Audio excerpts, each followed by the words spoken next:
The rain hammered against the lidded glass windows of the family estate at 7:42 p.m. on a fog-shrouded November evening in Seattle. I stood in the vestibule, my wool coat heavy with dampness, the scent of wet limestone mingling with the faint trace of aged leather from the antique chairs inside.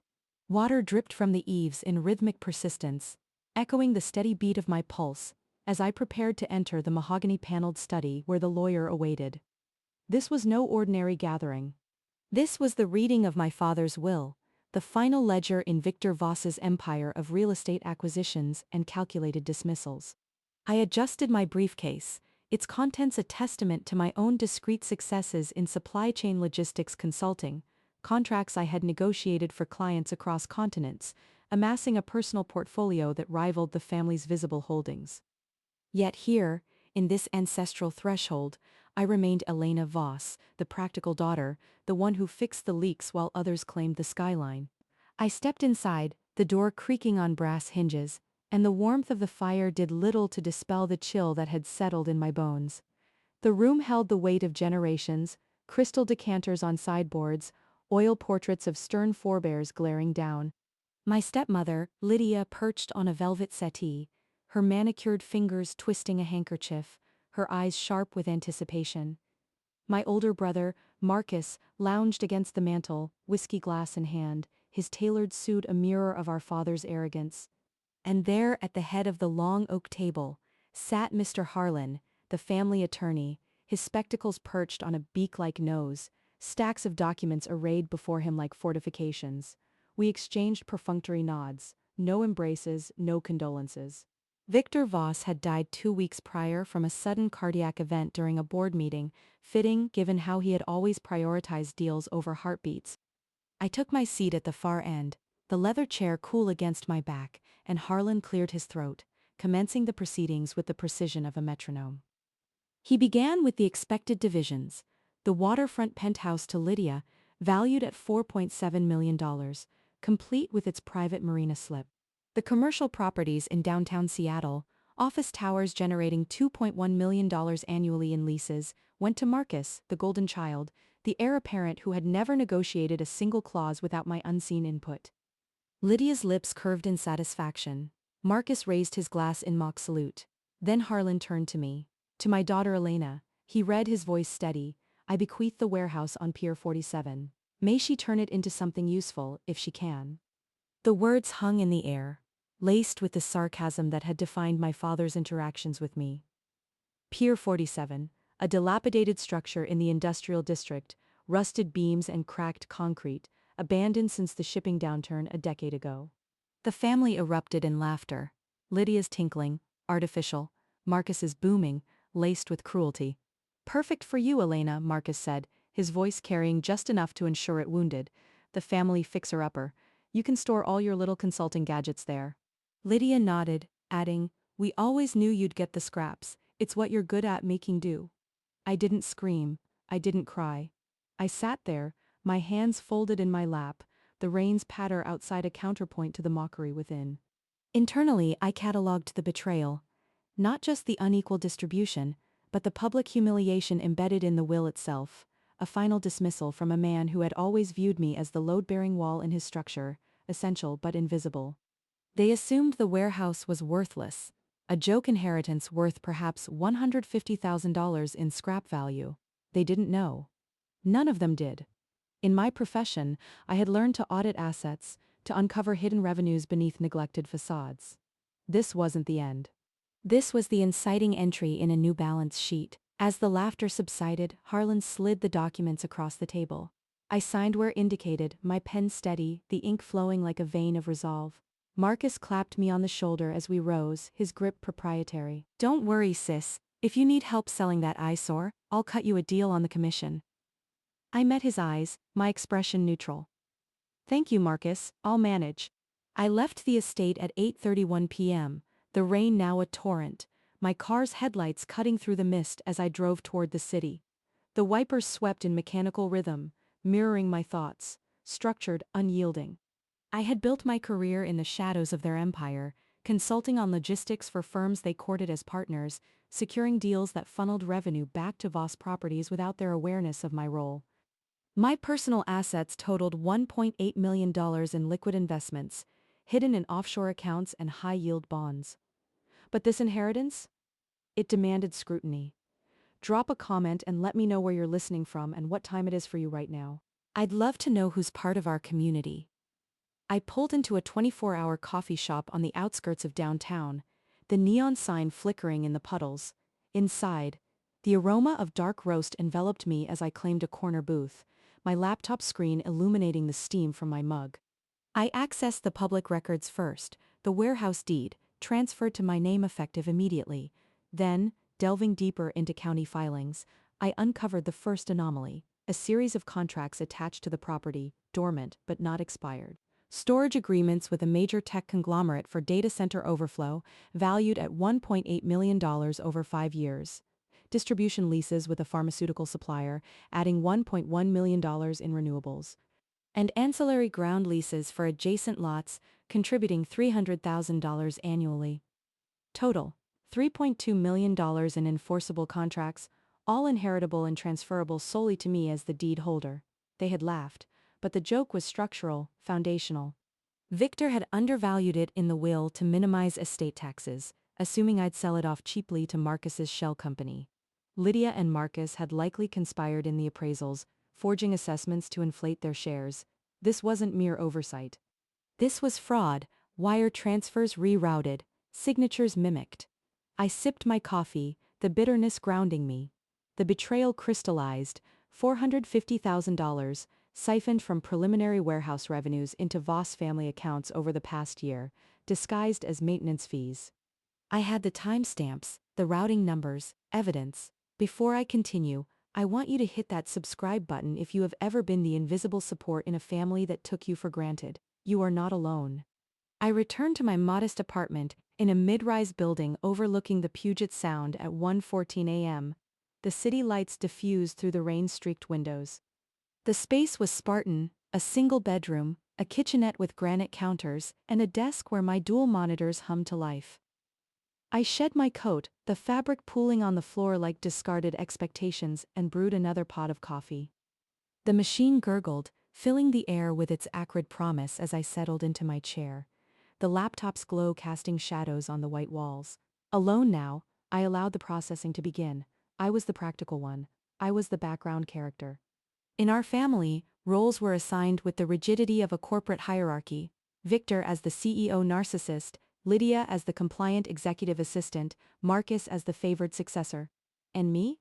The scapegoat, the one blamed for disruptions while propping up the facade. I recalled the patterns, the times I managed logistics for Voss Properties acquisitions, negotiating freight contracts that saved them $780,000 annually, only for Marcus to claim the credit in board meetings. The holidays where my contributions were dismissed. Elena's just good with details, Victor would say, his tone dripping with condescension.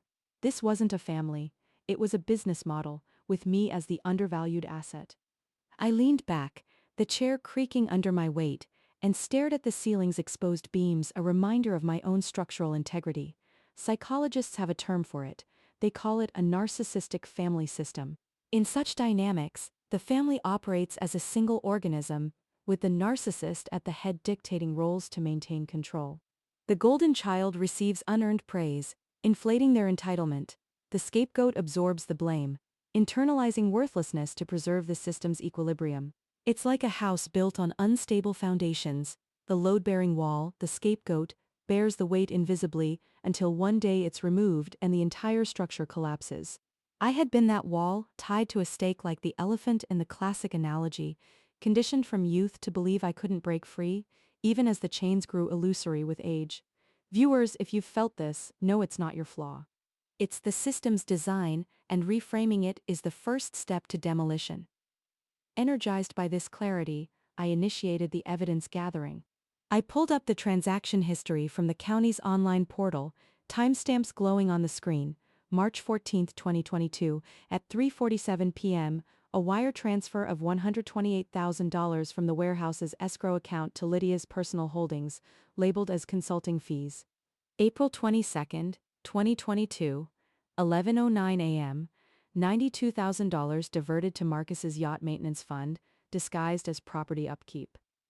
I cross-referenced with bank records I had access to through my consulting credentials, uncovering forged power of attorney documents granting Marcus proxy control over the warehouse pre-inheritance. The signatures? Victor's, but the notary stamp mismatched by 2 days, a clear indicator of backdating. I exported the spreadsheets, rows of data marching like indictments, routing number 021000021, account 4567890123, totals escalating to $450,000 in illicit siphons. Deeper still, I discovered the conspiracy's breadth. Emails from Lydia to the appraiser, dated 6 months prior. Undervalue Pier 47 to $150,000, ensure Elena's portion doesn't disrupt the primary allocations. Attachments included altered blueprints omitting the contract annexes. This was no accident. This was wire fraud, inheritance tampering under Washington probate law, punishable by fines up to $500,000 and imprisonment. I initiated a full legal audit through a secure VPN, flagging discrepancies from my upcoming consultations. The next morning, at 9:15 a.m., I met with my trusted advisors in a glass-walled conference room on the 42nd floor of a downtown tower, the city sprawl visible below like a grid of opportunities. Jonathan Hale, my attorney, a silver-haired veteran of corporate litigation, reviewed the documents with a magnifying glass. Beside him sat Carla Ruiz, my accountant, her tablet displaying pivot tables of the financial flows. "Elena," Jonathan said, his voice measured.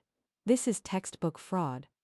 The contracts, $1.8 million from the tech storage, $1.1 million from pharma distribution, $300,000 in leases are yours outright. Victor's will transfers the deed clean, but their preemptive siphoning violates fiduciary duties." Carla nodded, tapping her screen. "We've traced $450,000 in unauthorized transfers. With a cease and desist and asset freeze, we can reclaim it all, plus penalties. Your leverage? Those contracts are interdependent with Voss Properties' portfolio. Redirect them, and their revenue streams dry up, $2.4 million in linked deals collapse. We strategized over coffee, the steam rising like plans coalescing. First, revoke the power of attorney, Jonathan outlined. File for probate contestation on grounds of forgery. Then, activate the contracts under your name. Notify the clients directly. I absorbed it, my mind mapping the sequence like a logistics flowchart. This wasn't impulsive, this was surgical, a rebalancing of the ledger where I had been debited for too long. By 2:30 p.m. that afternoon, I had returned to my apartment, the rain abating to a drizzle that blurred the sound's horizon. I positioned myself at the desk, monitors arrayed, and commenced the implementation with timed precision. I had exactly 48 hours before Voss Properties' quarterly filings, a window to strike without immediate countermeasures. First, I targeted the contracts. Logging into the client portals, credentials inherited with the deed, I updated the beneficiary details. Click. Tech conglomerate storage agreement, $1.8 million, rerouted to my new LLC, Voss Logistics Independent. Confirm. Next, the pharmaceutical distribution.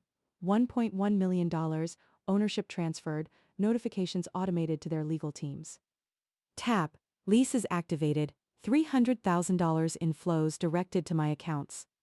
But the real strike was the interdependencies. Voss Properties relied on these for bundled services, subsidies totaling $980,000 annually. I issued cease and desist letters via certified email, CCing Jonathan, effective immediately, all linked access revoked due to contractual breach. Technology served as my weapon, banking apps confirming transfers, $450,000 reclamation initiated through wire reversal protocols. Spreadsheets updated in real time, red entries turning black. Within 30 minutes the first reaction surfaced. My phone buzzed. "Marcus. What the hell, Elena? Clients are pulling out?" Voicemail from Lydia. "This is a mistake, fix it now." Group chat notifications piled, Marcus blaming Lydia for the appraisals, Lydia deflecting to Victor's intent. I didn't answer a single one, I observed, detached, the panic unfolding like a poorly managed supply chain. The confrontation materialized 2 days later, at 10 a.m., in Jonathan's conference room, a neutral ground with floor-to-ceiling windows framing the Space Needle. Witnesses included Carla and a court-appointed mediator, their presence ensuring authority. Marcus and Lydia arrived disheveled. Marcus's tie askew, Lydia's makeup smudged. They took seats across the polished table, documents stacked between us like battle lines.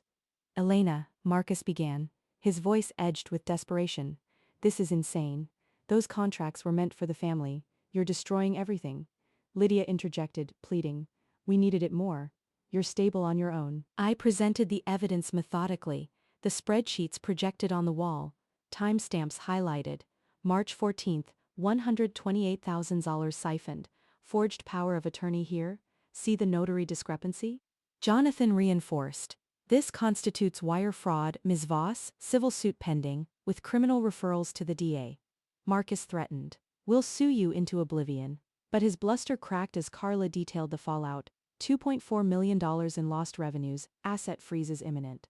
Lydia turned on him. You said the appraisals were foolproof. Marcus retorted, you signed off on the transfers. The family organism was cannibalizing itself, blame shifting like debits in a failing ledger. They realized too late. I had been their only support, the one who balanced the books invisibly. Without me, the foundation crumbled. In the ensuing silence, Jonathan outlined terms, restitution of $450,000 plus $150,000 in penalties, or face prosecution. They signed, defeated, the pen scratching like a final admission. 2 weeks later, the consequences manifested. Voss Properties filed for Chapter 11 bankruptcy, their office towers foreclosed, the penthouse listed at a $1.2 million loss. Marcus faced eviction from his loft, relocating to a modest rental in the suburbs. Lydia received a suspended sentence for accessory to fraud, her social circle evaporating. 6 months later, criminal charges stuck. Marcus probation-bound, community service in lieu of jail, his yacht seized as collateral. I, meanwhile, claimed my new life. I relocated to a loft in Belltown, its 20-foot windows admitting the morning light, the scent of fresh coffee mingling with sea air. For the first time, I felt unburdened, the space my own. Minimalist furnishings, a dedicated office where Voss Logistics Independent thrived, the $3.2 million contracts fueling expansions into international freight.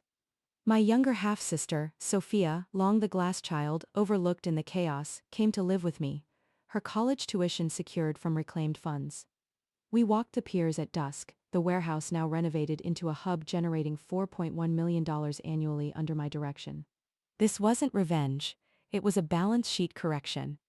There is a concept in philosophy called restorative justice, not punishment for its own sake, but restoration of equilibrium, where harms are rectified and power redistributed. I distinguished it clearly. Punishment would have been vindictive, emotional.